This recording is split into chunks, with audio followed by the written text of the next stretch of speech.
let's take a quick look at how to share access to your Google Business profile. Pretty straightforward here.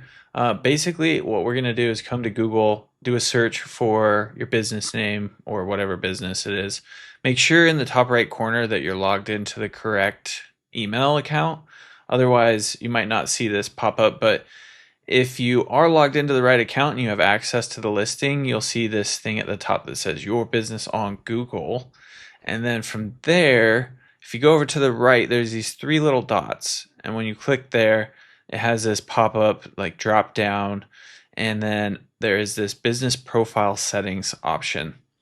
When we click on that, we will see this option show up here. And then when we click people and access, it's going to take us to page that looks like this, where we can then click the add button right here. When clicking that, it is going to show the field where we can type out the email address. It looks like we have an example here, tom@example.com, and then we can use either owner or manager. It'll say right below here what each of these are. So with an owner, they can edit, add people, transfer ownership.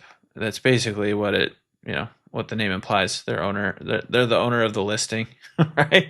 And then manager is just somebody who can like manage, they can't add or remove people from the listing essentially. That's the main difference.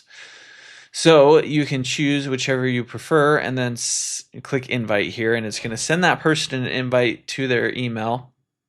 Once that person accepts the invite, then they will have access to the listing and they can help you manage the listing from there.